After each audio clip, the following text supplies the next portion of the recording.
Hello नमस्कार दोस्तों, स्वागत है आपका हमारे यूट्यूब चैनल। फ्रेंड्स, आज हम लोग पढ़ने वाले हैं भारत के संविधान में जो प्रस्तावना दी गई है, यानी प्रियम्बल के बारे में पढ़ने वाले, और 22 भाग जो है उसके बारे में हम पढ़ने वाले हैं। उससे पहले हमने पिछले वीडियो में जो अनुसूचियाँ पढ़ी थी, हमने 8 अनुसूचियाँ देख ली थी, और जो 4 अनुसूचियाँ आज बची हुई है उसको हम यहाँ पे पढ़ने वाले हैं डिटेल में।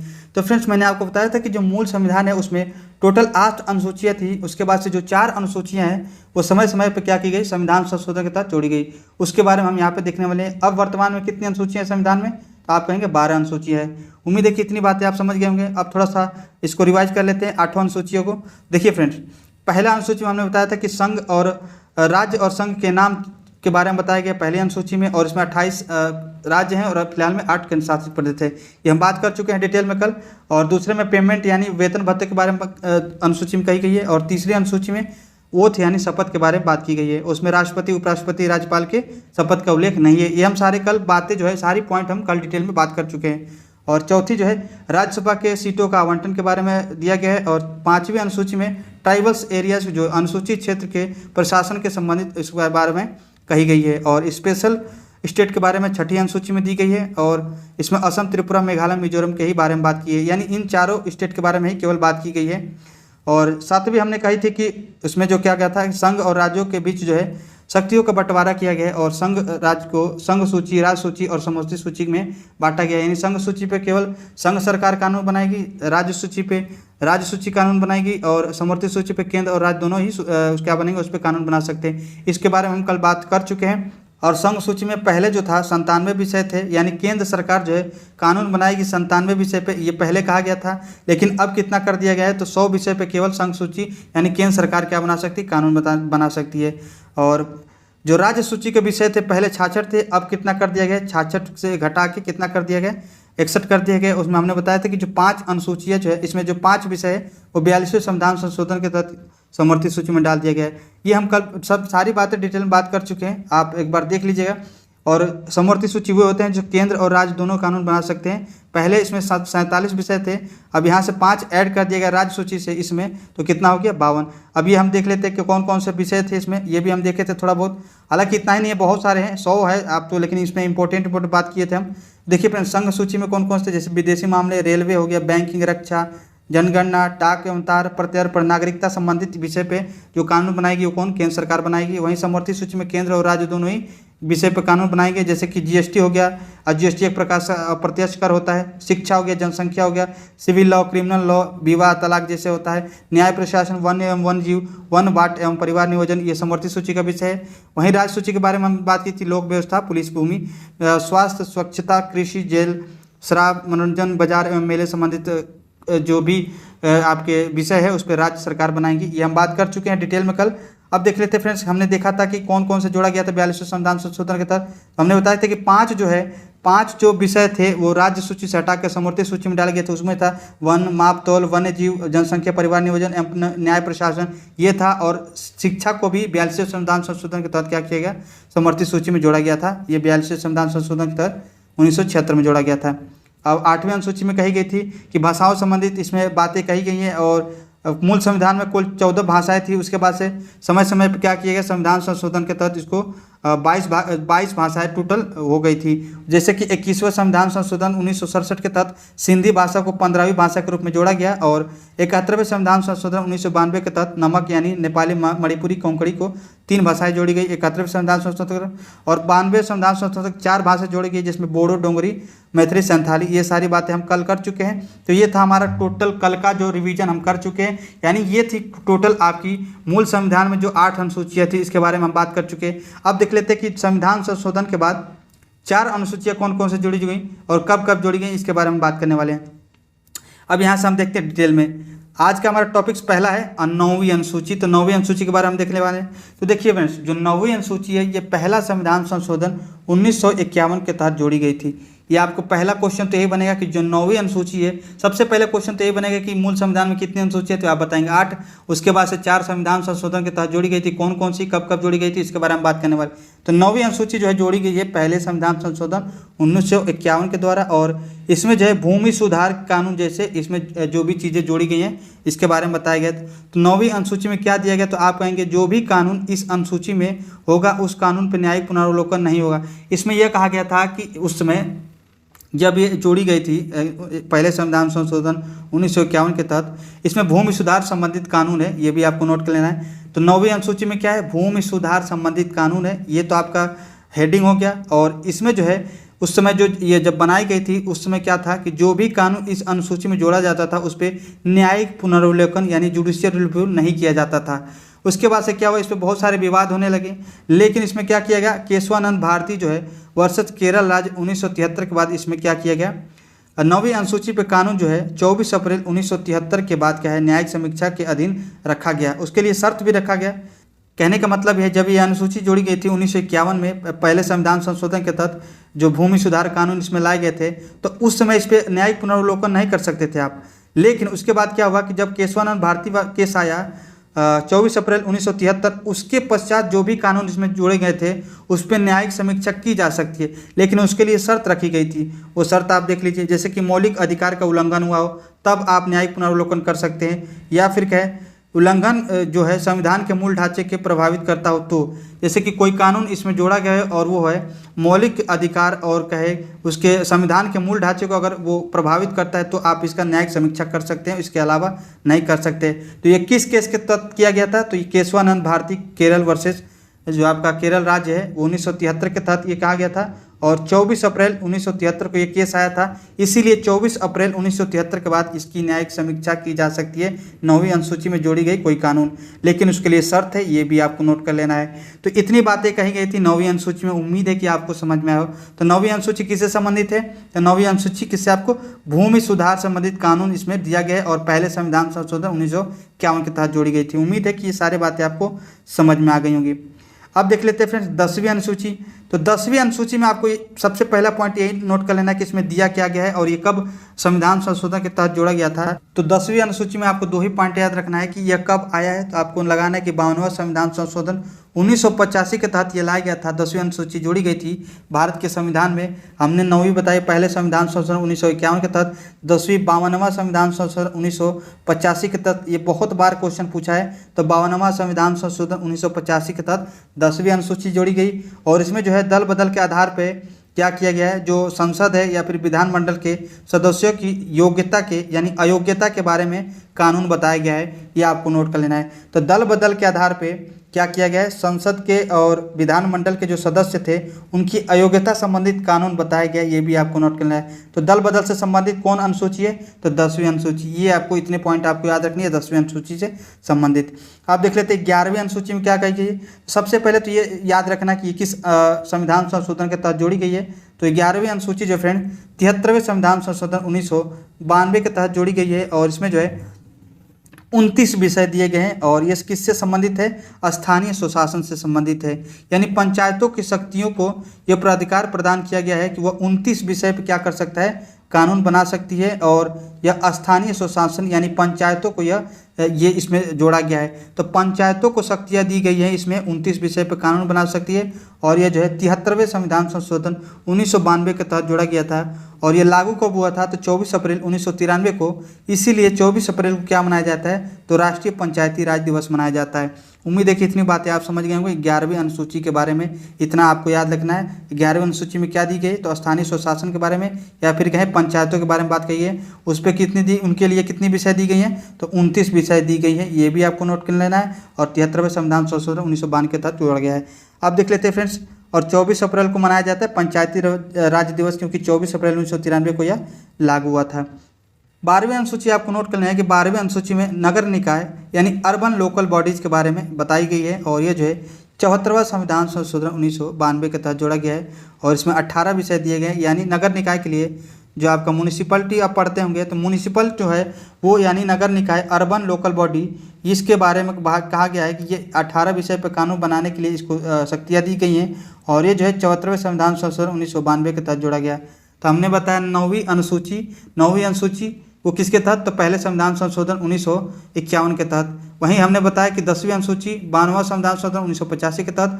हमने बताया 11वीं अनुसूची 73वां संविधान संशोधन 1992 के तहत। हमने बताया 12वीं अनुसूची 74वां संविधान संशोधन 1992 के तहत। ये आपको टोटल आपको नोट करना है कि संविधान संशोधन के तहत जोड़ी गई है और कौन कौन से अनुसूची में क्या क्या दिया गया, ये भी आपको नोट कर लेना है। तो ये था आपका टोटल 12 अनुसूचियाँ आपके जो संविधान में वर्तमान में निहित है। तो उम्मीद है कि आपको अनुसूचियाँ समझ में आ गई हो।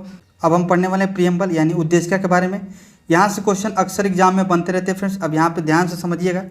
देखिए शुरू होता है आपका ये प्रियम्बल हम भारत के लोग से। तो क्वेश्चन बनता है कि शक्ति का स्रोत किस में है, तो हम कहेंगे हम भारत के लोग, यानी हम भारत की यानी भारत की जनता के बारे में कहा गया है। यानी हम भारत के लोग यानी भारत के नागरिकों के पास ये कह रहा है कि यह शक्ति है कि भारत को स्वतंत्र, कह रहा है कि भारत को एक संपूर्ण प्रभुत्व संपन्न समाजवादी पंथ निरपेक्ष लोकतांत्रिक गणराज्य बनाने के लिए ये क्रम पूछता है कि संपूर्ण संप्रभुत्व संपन्न समाजवादी पंथ निरपेक्ष लोकतांत्रिक गणराज्य का क्रम पूछता है। तो ये आपको यही क्रम है, हम भारत के लोग भारत को संपूर्ण प्रभुत्व संपन्न समाजवादी पंथ निरपेक्ष लोकतांत्रिक गणराज्य बनाने के लिए तथा उसके समस्त नागरिकों को न्याय देने के लिए कितने प्रकार की, सामाजिक आर्थिक राजनीतिक न्याय 3 प्रकार की। फिर कह रहा है कि स्वतंत्रता कितने प्रकार की, विचार अभिव्यक्ति विश्वास धर्म और उपासना की स्वतंत्रता कितने प्रकार की हो गई, 5 प्रकार की। और कह रहा है कि समता कितने प्रकार की, 2 प्रकार की समता कह रहा है। प्रतिष्ठा और अवसर की समता प्राप्त कराने के लिए तथा उन सब में व्यक्ति की गरिमा और राष्ट्र की एकता और अखंडता को सुनिश्चित करने वाली बंधुता किसके बारे में कहेंगे, तो व्यक्ति की गरिमा और राष्ट्र की एकता और अखंडता सुनिश्चित कराने वाली बंधुता को बढ़ाने के लिए दृढ़ संकल्प होकर अपनी इस संविधान सभा में आज तारीख 26 नवंबर 1949 ईस्वी मिति मार्गशीर्ष शुक्ल सप्तमी संवत 2006 जो है विक्रमी को एतद द्वारा इस संविधान को अंगीकृत, ध्यान से सुनिएगा, अंगीकृत, अधिनियमित और आत्मार्पित करते हैं। यानी हम भारत के लोग, तो कहने का मतलब है कि हम भारत के लोग, जो शक्ति का स्रोत है वो हम भारत के लोगों के पास है, यानी भारतीय नागरिकों के पास है। और हम ही क्या कर रहे हैं कि ये जो है संविधान बना रहे हैं और कह रहे हैं कि इसको दृढ़ संकल्प होकर संविधान सभा में आज तारीख 26 नवंबर 1949 ईस्वी को मिति मार्गशीर्ष शुक्ला सप्तमी 2006 ये पूछता है। विक्रमी संवत का है 2006 और डेट क्या है 26 नवंबर 1949 ईस्वी में 26 नवंबर 1949 पूछता है। और विक्रमी संवत में आपको पूछता है 2006 विक्रम संवत को एतद द्वारा इस संविधान को अंगीकृत, अधिनियमित और आत्मार्पित करते हैं। यानी अंगीकृत करते हैं, एडॉप्ट करते हैं, और इसके बाद से अधिनियमित, उसके बाद से लागू करते हैं और आत्मार्पित करते हैं स्वयं के ऊपर। यानी भारत के लोग जो है, हम भारत के लोग, भारत के नागरिक संविधान को अंगीकृत करते हैं, यानी उसको क्या करते हैं, लागू करते हैं, अधिनियमित और आत्मार्पित करते हैं स्वयं के ऊपर। यही चीज़ें कही गई है पूरे आपके प्रियम्बल में। तो ये सारी चीज़ें जो हम आपको डिटेल में बताए हैं यहाँ पे, वहाँ से क्वेश्चन आपको बनते हैं। तो डेट आपको पूछता है, तो किसके अंदर ये शक्ति का स्रोत है, तो आप कहेंगे हम भारत के लोग में। यहाँ से आप देखिएगा, अब यहाँ से क्वेश्चन हम बताना आपको शुरू कर रहे हैं। एक बार फिर से देख लीजिए हम क्या कह रहे हैं, प्रियम्बल में आपको दिया क्या है, क्वेश्चन कैसे बनता है। तो ध्यान से देखिए, यहाँ देखिए पहला दिया आपका, पहला लाइन हम भारत के लोग, तो पूछता है कि हम भारत के लोग यानी शक्ति का जो स्रोत है किसके पास है, किसके में निहित है, प्रियम्बल के द्वारा। तो आप कहेंगे कि शक्ति का स्रोत हम भारत के लोग यानी भारत के नागरिकों के पास है। दूसरा क्वेश्चन ये पूछता है कि भारत का स्वरूप कैसा है, तो इसमें कहा गया है संपूर्ण प्रभुत्व संपन्न समाजवादी पंथ निरपेक्ष लोकतांत्रिक गणराज्य बनाने के लिए, यानी ये हो गया आपके भारत के स्वरूप। और तीसरी बात इसमें कही गई है कि उद्देश्य क्या है इसका, यानी इस प्रियम्बल का उद्देश्य क्या है। तो इसका उद्देश्य यही है कि भारत के जितने भी समस्त नागरिक हैं उनको न्याय देना, न्याय 3 प्रकार का देना, स्वतंत्रता देना 5 प्रकार की, समता देना 2 प्रकार की, और व्यक्ति की गरिमा और राष्ट्र की एकता और अखंडता को सुनिश्चित करने वाली बंधुता को बढ़ाना। ये सब बातें कही गई हैं प्रियम्बल में। तो हमने 3 प्रकृति बताई, एक तो शक्ति का स्रोत भारत के संविधान में किसको निहित है, तो भारत के जो शक्ति का जो स्रोत है इसमें वो दिया गया है हम भारत के लोगों में यानी भारत के नागरिकों के पास। एक हमने बताया भारत का स्वरूप कैसा है, संपूर्ण प्रभुत्व संपन्न है, समाजवादी है, पंथनिरपेक्ष है, लोकतंत्रात्मक है, गणराज्य है, ये क्या इसका स्वरूप है। और इसका उद्देश्य क्या है, तो 3 प्रकार का न्याय देना, यानी भारत के समस्त नागरिकों को 3 प्रकार का न्याय देना, 5 प्रकार की स्वतंत्रता देना और 2 प्रकार की समता और व्यक्ति की गरिमा और अखंडता और एकता को क्या करना, सुनिश्चित करने के लिए बंधुता को बढ़ाना। ये सारी बात कहेंगे, इसका उद्देश्य है और लागू करने की तिथि भी दी गई है इसमें। तो ये सारे पॉइंट आपको नोट कर लेना है, यहाँ से क्वेश्चन बनता है। तो लागू की तिथि क्या दी गई है, तो 26 नवंबर 1949 और 2006 विक्रम संवत, ये लागू की तिथि दी गई है। उम्मीद है कि इतनी बातें आप समझ गए होंगे। तो यहाँ से क्वेश्चन अक्सर बनते रहते हैं, ये आपको नोट कर लेना है। अब देख लेते हैं इससे रिलेटेड क्वेश्चन क्या क्या बने हैं, तो ध्यान से देखिएगा। अब देखिए, सबसे पहले आपको नोट कर लेना है कि जो प्रस्तावना है वो 13 दिसंबर 1946 को किसने पेश किया था, तो जवाहरलाल नेहरू द्वारा उद्देश्य प्रस्ताव पेश किया गया था और 22 जनवरी 1947 को उद्देश्य प्रस्ताव जो है पारित हो गया था। और इसे क्या है, प्रस्तावना भी कहते हैं। उद्देश्य प्रस्ताव को प्रस्तावना भी कहा जाता है, जिसको प्रेम्बल इंग्लिश में बोलते हैं। और प्रस्तावना की भाषा जो है, भाषा शैली कहाँ से ली गई है, तो ऑस्ट्रेलिया से ली गई। ये क्वेश्चन हम पहले पढ़ चुके हैं, हालांकि यहाँ पे दिया गया, जब प्रस्तावना पढ़ रहे हैं तो इससे रिलेटेड हमको पढ़ना है। तो ऑस्ट्रेलिया से जो क्या ली गई है, तो प्रस्तावना की भाषा शैली ऑस्ट्रेलिया से ली गई है। अभी हमने पढ़ा है कि जो प्रेम्बल हमारा स्टार्ट है, हम भारत के लोग, तो आपको जो हम भारत के लोग की जो शक्ति का स्रोत है वो कहाँ से लिया गया है, तो वो आपको नोट कर लेना है, वो आपका अमेरिका से लिया गया, ये भी आपको नोट कर लेना है। हम भारत के लोग का जो कॉन्सेप्ट है वो अमेरिका से लिया गया, ये भी आपको नोट कर लेना है। अब देखिए फ्रेंड्स, प्रस्तावना अभी हम पढ़े कि कितने भागों में बांटा, जैसे कि शक्ति का स्रोत किस में निहित है, भारत का स्वरूप क्या होगा, भारत के नागरिकों को क्या उद्देश्य है, इसको मतलब नागरिकों को क्या देने की उद्देश्य इसमें दिया गया है और लागू करने की तिथि दी गई है। ये सारी बातें हम देख लिए हैं। अब इसको यहाँ पे देखिए, एक पास में देख लेते हैं। तो हमने बताया कि शक्ति का स्रोत किस में निहित होगा, हम भारत के लोगों के पास, यानी समस्त भारत के नागरिकों के पास। भारत के जो संविधान का क्या स्वरूप होगा, ये भी आपको दिया गया है। तो संपूर्ण प्रभुत्व संपन्न समाजवादी पंथ निरपेक्ष लोकतांत्रिक गणराज्य बनाने के लिए हम भारत के लोगों को, यही सारे बातें कही गई है। तो ये जो क्रम है, संपूर्ण प्रभुत्व संपन्न समाजवादी पंथ निरपेक्ष लोकतांत्रिक गणराज्य, ये जो है आपको क्रम आपको ऐसे याद रखना है। ऐसे क्वेश्चन आपको यहाँ से बनता है क्रम वाइज। अगला है आपके 3 प्रकार के न्याय दिए गए हैं, 5 प्रकार की स्वतंत्रता दी गई है और आपका 2 प्रकार का समता, ये हम पढ़ चुके हैं। सामाजिक आर्थिक राजनीतिक न्याय है, 5 प्रकार का स्वतंत्रता, विचार अभिव्यक्ति विश्वास धर्म और उपासना की स्वतंत्रता हो गई और 2 प्रकार की समता प्रतिष्ठा और अवसर की दी गई है। और तिथि जो है, लागू होने की तिथि दी गई 26 नवंबर 1949 या फिर कहें 2006 विक्रम संवत, ये लागू होने की तिथि थी। ये आपका प्रियम्बल था पूरा डिटेल में। अब देख लेते हैं कुछ महत्वपूर्ण बिंदु, जैसे कि संपूर्ण प्रभुत्व संपन्न का मतलब क्या होता है, तो संपूर्ण प्रभुत्व संपन्न यानी सोवराइन का मतलब होता है भारत आंतरिक एवं बाह्य रूप से स्वतंत्र है, या फिर कहें भारत विदेशी नीति का निर्णय स्वयं कर सकता है। ये सारे पॉइंट आपको नोट कर लेना है। यहाँ से क्वेश्चन अक्सर पूछ देता है कि सोवराइन का मतलब क्या होता है, तो भारत आंतरिक एवं बाह्य रूप से स्वतंत्र है, कोई भी निर्णय लेने के लिए, चाहे वो विदेशी निर्णय हो चाहे किसी प्रकार का निर्णय है, उसके लिए क्या है, भारत जो है संपूर्ण प्रभुत्व संपन्न यानी पूरी तरह से स्वतंत्र है, इसको हम बोलते हैं सोवराइन। अगला है आपका समाजवाद क्या होता है, यानी सोशलिस्ट क्या होते हैं, तो सरकार के जो भी संसाधन है वो क्या है, उसको समता मूलक दृष्टि से वितरण करेगी, यानी जितने भी संसाधन है उसको समान रूप से वितरण करेगी और जो भी धन है उसका संकेंद्रण न हो, उस प्रकार से उसकी व्यवस्था करेगी, ये समाजवाद का मतलब होता है।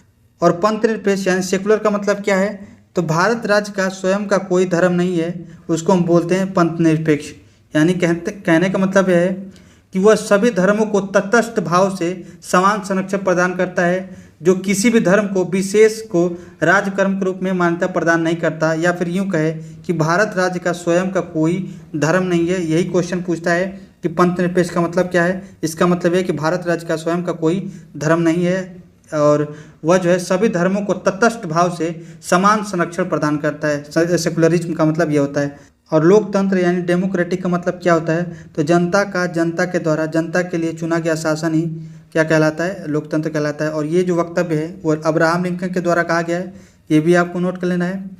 और भारत में जो है सबसे बड़ा, जानते हैं कि भारत जो है सबसे बड़ा लोकतंत्र है और अप्रत्यक्ष लोकतंत्र का शासन है यहाँ पे, ये भी आपको नोट कर लेना है। तो ये सारे पॉइंट लोकतंत्र हो गया। अब देख लेते हैं गणतंत्र। रिपब्लिक का मतलब होता है कि राज्य के राष्ट्राध्यक्ष निर्वाचित होंगे, यानी जिस भी देश के राष्ट्राध्यक्ष जो होते हैं, जैसे कि राष्ट्रपति, वो अगर निर्वाचित होते हैं तो वो गणतंत्र होगा, अगर वंशानुगत चलते हैं तो वो क्या होगा, वहाँ वो राष्ट्राध्यक्ष यानी गणतंत्र नहीं होगा। जैसे कि आप इंग्लैंड में देखे होंगे, वहाँ लोकतंत्र के साथ साथ राजतंत्र है, न कि गणतंत्र है। वहाँ लोकतंत्र भी है, भारत में भी लोकतंत्र है, लेकिन वहाँ लोकतंत्र के साथ राजतंत्र है, क्योंकि वहाँ के जो महाराजा होते हैं वो चुने नहीं बल्कि वंशानुगत क्रम में चलते हैं। जैसे कि अभी फिलहाल में चार्ल्स थर्ड हैं, वो क्या है, राजा हैं, और वो जो है वहाँ पे राजतंत्र चलता है।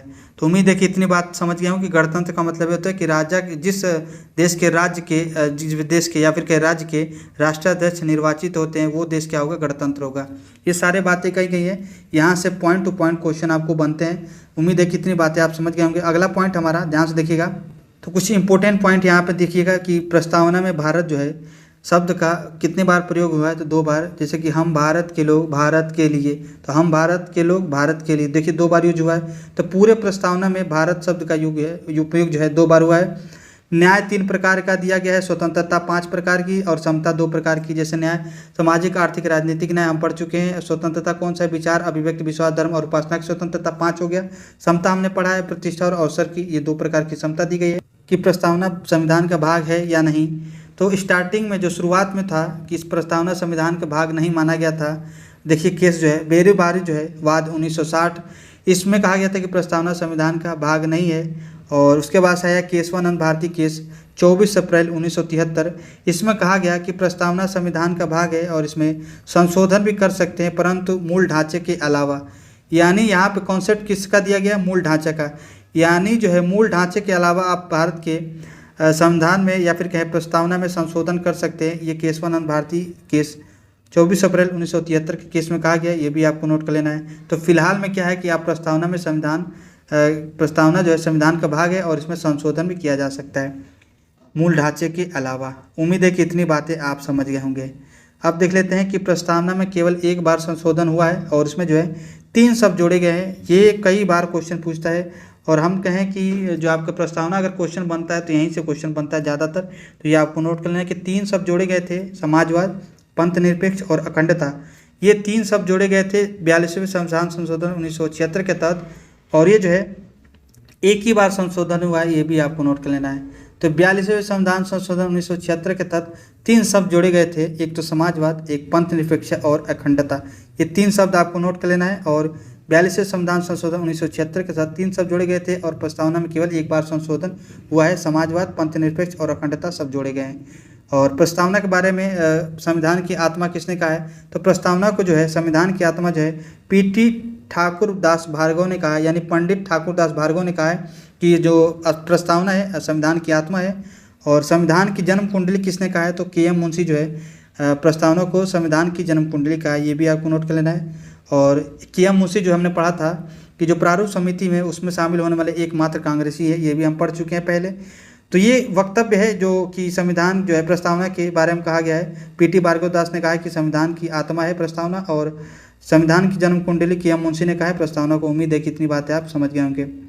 देखिए क्वेश्चन है कि क्या प्रस्तावना न्यायालय में प्रवर्तनीय है या नहीं, तो इसके बारे में आपको नोट कर लेना है कि यह जो है न्यायालय में प्रवर्तनीय नहीं है, यानी यह गैर न्यायिक है। जैसे कि डीपीएसपी हो गया, फंडामेंटल ड्यूटीज हो गया, प्रियम्बल हो गया, इसके उल्लंघन होने पे आप न्यायालय में नहीं जा सकते। कहने का मतलब यह है न्यायालय में परिवर्तनीय है नहीं है, या फिर कहें कि गैर न्यायिक है। ये क्वेश्चन अक्सर बनते हैं। तो आपका डीपीएसपी हो गया, फंडामेंटल ड्यूटीज़ हो गया और प्रियम्बल जो हो गया, ये गैर न्यायिक है, यानी इसके उल्लंघन होने पे आप क्या करेंगे, न्यायालय में नहीं जा सकते। ये बातें कही गई है। लेकिन फंडामेंटल जो राइट है भारत के मूल अधिकार, जो संविधान में जो मूल अधिकार दिया गया, उसके जो है उल्लंघन होने पे आप आर्टिकल 32 के तहत सुप्रीम कोर्ट में जा सकते हैं और आर्टिकल 226 के तहत हाई कोर्ट में जा सकते हैं। उम्मीद है कि इतनी बातें आप समझ गए होंगे।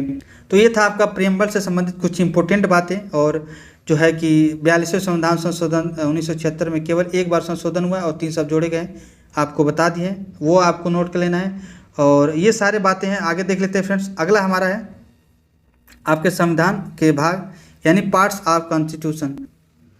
तो फ्रेंड्स उम्मीद है कि जितने भी पॉइंट हमने आपको प्रियम्बल संबंधित बताए वो आपको समझ में आया हो।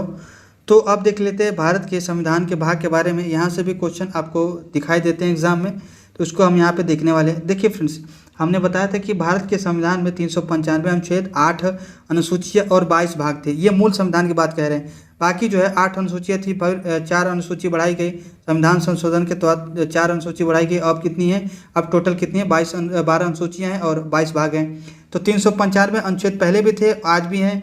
और 8 अनुसूचियाँ पहले थी, फिर 4 बढ़ा के कितनी गई, 12 हो गई अनुसूचियाँ। और 22 भाग पहले भी थी, आज भी 22 भाग हैं। तो मूल संविधान में पूछे तो कितनी भाग है, 22 भाग में। हालांकि इसमें 4 भाग बढ़ाए गए हैं और 1 भाग हटाया गया है, लेकिन वो जोड़ा नहीं जाता है। आप इसमें नोट कर लीजिएगा, जैसे कि आप पढ़ते होंगे भाग 4 को, भाग 9 को, तो ये क्या है, ये जोड़े गए हैं लेकिन उसको भाग में नहीं जोड़ा जाता है। लेकिन जब भी आपको क्वेश्चन में पूछे कि कितने भाग हैं तो आप लगाएंगे वहाँ पे 22 भाग ही हैं, कि भारत के संविधान में कितने भाग हैं तो आप कहेंगे 22 भाग हैं। कितने अनुच्छेद है, 395 अनुच्छेद है। फिलहाल में कितनी अनुसूचियाँ हैं तो आप कहेंगे 12 अनुसूचियाँ। मूल संविधान में कितनी अनुसूचियाँ थी तो आप लगाएंगे 8 अनुसूचियाँ। उम्मीद है कि इतनी पॉइंट आप समझ गए होंगे। अब देखिए कुछ होता है क ख ग, ये क्या होता है, ये जोड़ा होता है किसी न किसी संविधान संशोधन के तहत। तो देखिए फ्रेंड्स, पहला आपको जोड़ा गया है टोटल 22, जो आपको ये 4 जोड़े गए हैं वो हम देख लेते हैं। तो 4 कौन कौन से जोड़े गए हैं, तो देखिए पहला जोड़ा गया है भाग 4 क, जिसमें आप पढ़ते होंगे मूल कर्तव्य। उसमें जो आपका अनुच्छेद 51 क जोड़ा गया था, और किस अनुच्छेद, किस संविधान संशोधन के तहत, 42वें संविधान संशोधन 1976 के तहत ये जोड़ा गया है भाग 4 क। और भाग जो 14 क है वो भी जो है 42वें संविधान संशोधन 1976 के तहत जोड़ा गया है। तो हमने 2 भाग बताए, एक तो आपका भाग 4 क हो गया, एक हो गया भाग 14 क। ये दोनों 42वें संविधान संशोधन 1976 के तहत जोड़ा गया है। भाग 4 में हमने बताया फंडामेंटल ड्यूटीज यानी मूल कर्तव्य दिया गया है। और जो आपका ये हो गया 14 क, उसमें दिया गया आपका अधिकरण यानी ट्रिब्यूनल से संबंधित दी गई है, ये भी जोड़ा गया है 42वें संविधान संशोधन के तहत। तो क्वेश्चन यही बनता है कि ये 14 का है, ये 4 का है, किस संविधान संशोधन के तहत जोड़ा गया है, तो 42वें संविधान संशोधन 1976 के तहत ये आपको क्वेश्चन पूछ देता है। और इसमें क्या दिया गया है ये भी क्वेश्चन बनता है। अगला है आपका भाग 9 क, 74वें संविधान संशोधन 1992 के तहत जोड़ा गया है। और भाग 9 को आप पढ़ेंगे नगर पालिकाएँ से संबंधित, म्यूनिसिपलिटीज से संबंधित इसमें बातें कही गई हैं भाग 9 क में, और यह 74वां संविधान संशोधन 1992 में जोड़ा गया है। एक आप भाग पढ़ेंगे भाग 9 ख, जिसमें जो है सहकारी समितियों के बारे में कही गई है, और ये जो है 97वां संविधान संशोधन 2011 के तहत जोड़ी गई है। और ये क्वेश्चन जो है कई बार पूछा है कि भाग 9 ख जो है उसमें क्या दिया गया है और किस संविधान संशोधन के तहत जोड़ा गया और कब जोड़ा गया, ये कहा गया। तो 97वां संविधान संशोधन 2011 के तहत जोड़ा गया। और आपका जो आप पढ़ेंगे भाग 7 जो है, भाग 7 जो है निरसित कर दिया गया यानी हटा दिया गया है, और किस संविधान संशोधन के तहत, तो आपका 7वां संविधान संशोधन 1956 के तहत। तो ये सारी बातें आपको भाग से संबंधित क्या जोड़ी गई हैं, क्या हटाई गई हैं। तो हमने कहा कि टोटल मूल संविधान में 22 भाग थे, और फिलहाल में 4 भाग जोड़े गए हैं और 1 भाग हटाया गया है। कौन से भाग हटाए गए हैं, तो भाग 7 हटाया गया है, और वो 7वां संविधान संशोधन 1956 के तहत हटाया गया है। कौन कौन जोड़ा गया है, किस संविधान संशोधन के तहत जोड़ा गया, ये भी नोट कर लेना है।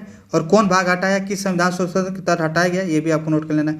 अब फिर से एक बार बता दे रहे हैं कि जो भाग है टोटल आपको 22 भाग है। आपको एग्जाम में पूछे तो कितने लगाना है, 22 ही भाग लगाना है। और अलग से क्वेश्चन बनते हैं कि ये भाग क, जैसे कि 4 क किस संविधान संशोधन के तहत जोड़ा गया है, और जैसे कि 9 क किस संविधान संशोधन, तो संविधान संशोधन के तहत किस संविधान संशोधन के तहत ये भाग जोड़े गए वो आपको नोट कर लेना है। अब देख लेते हैं फ्रेंड्स कि भाग पहला में क्या कहा गया है और क्या क्या दी गई है। देखिए फ्रेंड्स, भाग जो फर्स्ट है वो संघ और उसके राज्य क्षेत्र के बारे में बताता है, और इसमें जो है आर्टिकल 1 से लेके 4 तक बातें कही गई हैं। देखिए फ्रेंड्स, आपको सारे तो याद नहीं हो पाएंगे, लेकिन आप याद करने की कोशिश करेंगे तो ये बार बार आपको याद हो जाएंगी, एक बार में आपको याद नहीं होंगे। लेकिन आपको याद हो ना हो, जो भी हमने रेड से ये कलर किया है भाग, वो आपको याद होना चाहिए, क्योंकि ये अक्सर एग्जाम में पूछे गए हैं और यहाँ से अक्सर क्वेश्चन बनते हैं। हालांकि आपको जितने 22 भाग है वो याद हो जाए तो अच्छी बात है, लेकिन ये आपको याद होने ही चाहिए जो हमने रेड से कलर किया है इस वाले भाग को। अब देख लेते हैं फ्रेंड्स, पहला भाग हो गया संघ और उसका राज्य क्षेत्र, और इसमें जो है आर्टिकल 1 से लेकर 4 तक कही गई हैं बातें। और भाग 2 में जो है नागरिकता संबंधित बातें कही गई और अनुच्छेद 5 से लेकर 11 तक इसमें दिया गया है। भाग 3 जो है मौलिक अधिकार यानी फंडामेंटल राइट से संबंधित कही गई है, और इसमें जो है भाग 12 जो अनुच्छेद 12 से 35 तक दी गई हैं। भाग 4 जो है राज्य के नीति निर्देशक तत्व DPSP, और इसमें जो है अनुच्छेद कौन कौन से, तो 36 से लेकर 51 तक इसमें अनुच्छेद दिया गया है। भाग 4 को हमने बताया कि मौलिक कर्तव्य है, और 51 जो है क आर्टिकल है, इसमें केवल एक ही आर्टिकल है 51 का, और इसमें जो है कितनी आपके मूल कर्तव्य है, तो आप कहेंगे 11। हालांकि 42वें संविधान संशोधन 1976 के तहत 10 मौलिक कर्तव्य जोड़े गए थे, उसके बाद से 11वां जो मौलिक कर्तव्य है वो आपके 86वें संविधान संशोधन 2002 के तहत जोड़ा गया है, यह भी आपको नोट कर लेना है। 5वां में है संघ दी गई है, संघ के बारे में बात कही गई है और इसमें जो आर्टिकल है 51 से लेकर 151 तक बातें कही गई हैं। और भाग 6 जो है राज्य से संबंधित बातें कही गई हैं और इसमें जो अनुच्छेद है 152 से लेकर 237 तक के। तो देखिए फ्रेंड्स, हमने 6 आपको भाग बताएं। देखिए आपको कैसे समझना है, जैसे कि मान लीजिए कि ये आपका कंट्री हो गया, और कंट्री क्या है कि राज्य और केंद्र शासित प्रदेशों से बना है। तो पहला आपको ये नोट कर लेना कि एक देश हो गया, और जैसे कि इसमें संघ होंगे, संघ राज्य क्षेत्र होंगे, उससे संबंधित तो कई राज्य होंगे, 28 राज्य, और केंद्र शासित प्रदेश हैं 8। इसी से आपका भारत बना है। तो संघ और राज्य क्षेत्र के बारे में कहा गया है आपके पहले भाग में। फिर दूसरे भाग में क्या गया है कि अब ये देश हो गया, एक हो गया संघ हो गए यानी राज्य हो गए और केंद्र शासित प्रदेश हो गए। अब इसमें क्या होंगे, नागरिक होंगे। तो नागरिकता संबंधित बात कही गई है दूसरे में, अनुच्छेद 5 से लेकर 11 तक। भाग तीसरे में कहा गया अब नागरिक आ गए, अब उनके लिए कुछ अधिकार दिए जाएंगे। तो उसने उन्होंने कहा कि हमको अधिकार दीजिए, तो उनको दिया गया मौलिक अधिकार। तो 3 में मौलिक अधिकार। अब उनके पास मौलिक अधिकार हो गया। अब उन्होंने कहा राज्य से कि राज्य तुम भी हमको कुछ दो। तो राज्य ने कहा कि लो भाई, राज्य के उन्होंने क्या कहा, DPSP ले लो मेरे तरफ से, यानी नीति निर्देशक तत्व तो हम दे रहे हैं। तो राज्य के द्वारा नीति निर्देशक तत्व दे दिया गया। तो चौथे में क्या है, नीति निर्देशक तत्व। और 4 में क्या है, मौलिक कर्तव्य। तो उन्होंने क्या, राज्य ने कहा कि हम तुम्हें DPSP दे दिए हैं, यानी नीति निर्देशक हमने दिया है, तुम क्या दोगे। तो उन्होंने कहा कि मेरा एक कर्तव्य होगा, और वो क्या कहलाएगा, मौलिक कर्तव्य। तो 4 में क्या है, मौलिक कर्तव्य, और इसमें केवल एक आर्टिकल है 51 का। और भाग 5 में क्या है, संघ है, और भाग 6 में क्या है, राज्य है। ये जो आपका 6 भाग है, ये तो आपको पूरी तरह से याद होना चाहिए, और कितने आर्टिकल से कितने आर्टिकल तक इसमें बातें कही गई हैं ये भी आपको याद होना चाहिए। तो ये आपका 6 आपका भाग हो गया। उम्मीद है कि इतनी बातें आप समझ गए होंगे। आप खुद से भी याद करने की कोशिश करिएगा, ये याद होने ही चाहिए आपको, यहाँ से क्वेश्चन अक्सर बनते हैं। अगला देख लेते हैं 7वां में क्या गया। हमने बताया कि 7वां निश्चित हो गया है, और ये 7वां संविधान संशोधन 1956 के तहत निश्चित कर दिया गया। उम्मीद है कि इतनी बातें आप समझ गए होंगे। 8वां जो है संघ राज्य क्षेत्र के बारे में कहा गया है। देखिए हमने कहा कि 5वां में संघ के बारे में कहा गया है, यानी संघ के बारे में हो गया। तो राज्य हो गया छठा के बाद 7वां निश्चित करोगे तो 8वां में क्या आएगा, केंद्र शासित प्रदेश ही तो बचेंगे। राज्य के बाद कौन आता है, केंद्र शासित प्रदेश। तो 7वां निश्चित हो गया, तो 8वां कौन बचेगा, केंद्र शासित प्रदेश, यानी UT से संबंधित है। उसमें आर्टिकल 239 से लेकर 242 तक कही गई हैं। अब आपके UT हो गया। अब कहेंगे कि UT और आपने राज्य बना, संघ बना दिए, केंद्र हो गया, राज्य हो गया, केंद्र शासित प्रदेश हो गया। तब भाई राज्य जो निचले स्तर के जो पंचायतें हैं उनको भी तो कहिए, जो गांव में होते हैं, तो सबसे छोटा हो जाएगा पंचायतें। तो आपको भाग 9 में जो है पंचायतें संबंधित बात कहेंगे। आर्टिकल पूछता है कि 243 से लेकर 243 अड़ा यानी ओ तक, इंग्लिश में ओ तक होता है और हिंदी में अड़ा तक होता है। तो कहीं इंग्लिश देता है, कहीं हिंदी देता है, ये भी आपको नोट कर लेना है। तो आपका भाग 9 में क्या है, पंचायत है, और जो है 243 से लेकर 243 ओ या फिर कहीं अड़ा तक दिया गया है। और हमने कहा कि ये जोड़ा गया है भाग 9 क ख जहाँ भी दिखे ये जोड़ा गया है संविधान में, बाद में संविधान संशोधन के तहत। तो भाग 9 का हो गया। अब नगर पंचायतें बना दिए, तो कहा कि हमको शहर वाले कहे कि हमको भी दीजिए, तो नगर पालिका बनाया गया। तो नगर पालिका बनाया गया किसमें, भाग 9 क में। और उसके कौन सा आर्टिकल है, 243 ओ के बाद आता है P। तो P से लेके ZG तक बनाया गया है, ये भी आपको नोट कर लेना है। और उसके बाद है 9 ख। ये हमने बता दिया कि 9 ख जो है, भाग 9 ख, उसमें सहकारी समितियाँ के बारे में कही गई है। जो रेड से हमने लिखा है, ये जैसे रेड में लिखा है, ये बाद में हमने बताया कि हटाया गया है और जोड़ा गया है। और ये जो हमने भाग आपके हाईलाइट किए हैं, वो भी आपको, वो सारे भाग आपको याद होने चाहिए। तो भाग 9 ख तक हो गया। तो 9 ख में क्या है, सहकारी समिति है। और एक किस संविधान संशोधन, तो आप हमने बताया कि 97वां संविधान संशोधन 2011 के तहत जोड़ा गया है, ये भी आपको नोट कर लेना है। और भाग 9 ख 74वां संविधान संशोधन 1992 के तहत जोड़ा गया है। ये सारे बातें आपको नोट कर लेना है। तो यहाँ तक हो गया भाग 9 ख तक। अब देख लेते हैं भाग 10। भाग 10 में क्या किया गया है, तो SC ST के बारे में कहा गया है। यानी यहाँ से क्वेश्चन यही बनता है कि भाग 10 में क्या कहा गया है, तो अनुसूचित तथा अनुसूचित जनजाति क्षेत्र के बारे में कहा गया है। और उसमें आर्टिकल आपको 244 से लेकर 244 ख तक कहा गया है। भाग 11 में संघ तथा राज्यों के मध्य संबंध बताए गए हैं। देखिए ये आपको भाग याद रखना है कि किस भाग में संघ और राज्यों के मध्य संबंध बताए गए हैं। तो भाग 11 में। 12 में वित्त, संपत्ति, संविदाएं और वाद के बारे में कहा गया है। इसका आर्टिकल है 264 लेके 300 क। और इसका जो आर्टिकल था भाग 11 का 245 लेके 263 तक। एक बार आप क्या करिएगा, आप खुद से क्या करिएगा, इसको एक बार लिखिएगा, याद करिएगा, लिखिएगा 2-3 बार, आपको याद हो जाएंगे। भाग 13 जो है भारत के राज्य क्षेत्र के भीतर व्यापार, वाणिज्य तथा समागम के बारे में बात कही गई है। और इसका जो आर्टिकल है 301 से लेकर 307 तक कही गई इसमें। भाग 14 में है संघ और राज्यों के अधीन सेवाएं। देखिए फ्रेंड्स, भाग 11 जो हाईलाइट किए हैं, भाग 14 ये आपको याद होना चाहिए। अगर ये याद होता भी है कि नहीं होता, ये इससे मतलब नहीं है। एक जो हमने हाईलाइट कर दिया है आपका भाग, वो तो याद होना ही चाहिए, क्योंकि इससे क्वेश्चन बने हैं तो हम आपको ये हाईलाइट करके दिखा रहे हैं आपको। और जब इसका जब टेस्ट कराया जाएगा तब आपको देखने को मिलेगा कि यहीं से क्वेश्चन अक्सर पूछे गए हैं। तो भाग 14 में क्या है, संघ और राज्यों के अधीन क्या है, सेवाएं के बारे में बात की है। और इसमें जो आपको IPS IAS ये जो अखिल सेवाएं ये किस में कही गई, इसी में कही गई है। और ये आर्टिकल 308 से लेकर 323 तक इसमें दिया गया है। भाग 14 का हमने बताया ये भी जोड़ा गया है अलग से संविधान संशोधन के तहत, और इसमें हमने बताया था कि ये किसके तहत, तो 42वें संविधान संशोधन के तहत जोड़ा गया है। और इसमें जो है अधिकरण यानी ट्रिब्यूनल्स के बारे में बात कही गई है। भाग 15 ये बहुत इंपॉर्टेंट है, निर्वाचन इलेक्शन के बारे में कहा गया है। और इसमें जो है आर्टिकल 324 लेके 329 का तक इसमें कहा गया है। भाग 16 जो है कुछ वर्गों के संबंध में विशेष उपबंध, जैसे कि आपने पढ़ा होगा 330 से लेकर 342 तक। जैसे कि इसमें आपको लोकसभा में SC ST के लिए जो सीटें आवंटित है वो किस में दिया गया है, तो इसी भाग में दिया गया है। तो कुछ वर्गों के संबंध में विशेष उपबंध किया गया है। इसमें एंग्लो इंडियन हो गया, ये सब के बारे में जो उपबंध किया इसी भाग में किया गया है। अब देख लेते हैं भाग 17, ये भी याद होना चाहिए। भाग 17 में भाषा है, तो राजभाषा क्या ऑफिशियल लैंग्वेज इसमें कहा गया। और आर्टिकल 343 लेके 351 तक इसमें कही गई है। और जो आपका भाग 18 है आपातकाल, ये देखिए रेड सब की गए, ये सारे इंपॉर्टेंट ये पूछे गए। भाग 18 में आप आपातकाल जब इमरजेंसी पढ़ते होंगे 352 से लेकर 360 तक जो आर्टिकल दिया गया इसमें। और भाग 19 जो है वो आपका प्रकीर्णन है, और उसमें जो है जो आर्टिकल है 361 से लेकर 367 तक। भाग 20 संविधान संशोधन, ये कई बार पूछा है, उसमें एक ही अनुच्छेद है 368, वो भी आपको देख लेना है। भाग 21 में अस्थायी संक्रमणशील जो अस्थायी संक्रमणकालीन तथा विशेष उपबंध के बारे में कहा गया है। और 369 से लेकर 392 तक इसमें आर्टिकल है। और आपका अंतिम भाग जो है भाग 22, इसमें जो संक्षिप्त नाम प्रारंभ अंतिम में प्राधिकृत पाठ और निरसन के बारे में कहा गया है। इसमें जो आर्टिकल है 393 से लेकर 395 तक।